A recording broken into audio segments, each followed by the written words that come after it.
গত ৭ দিনে দেশজুড়ে যৌথ বাহিনীর ধারাবাহিক অভিযানে গ্রেপ্তার হয়েছে ৩৯০ জন অপরাধী। বাংলাদেশ সেনাবাহিনী, পুলিশের বিভিন্ন ইউনিট এবং আইনশৃঙ্খলা রক্ষাকারী সংস্থার সমন্বয়ে রাজধানী ঢাকাসহ বিভিন্ন এলাকায় এই অভিযান পরিচালিত হয়। আইএসপিআর এর এক বিজ্ঞপ্তিতে জানানো হয়েছে, ২২ মে থেকে ২৮ মে পর্যন্ত দেশের নানা প্রান্তে এই যৌথ অভিযানের সময় হত্যা মামলার আসামি, কিশোর গ্যাং সদস্য, অবৈধ অস্ত্রধারী, চোরা কারবারি, মাদক ব্যবসায়ী ও নানা অপরাধে জড়িত ব্যক্তিদের আটক করা হয়েছে।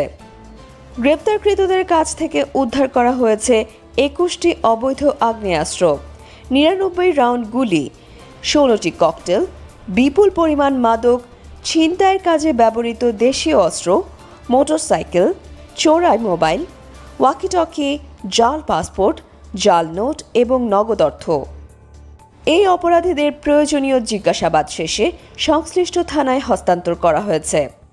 এছাড়াও জননিরাপত্তা নিশ্চিত করতে সেনাবাহিনীর নিয়মিত টহল, শিল্পাঞ্চলে শ্রমিক মালিক সমঝোতা কার্যক্রম, ঈদের পশুর হাটে নিরাপত্তা এবং ঈদযাত্রার সময় সড়কে যান চলাচল নিয়ন্ত্রণে কাজ করছে।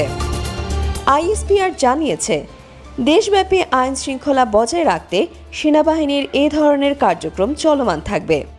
সাধারণ নাগরিকদের যে কোনো সন্দেহজনক ঘটনা সম্পর্কে কাছের সেনা ক্যাম্পে জানাতে আহ্বান জানানো হয়েছে। Desk report, the Bengali roots. Subscribe now for daily news and updates.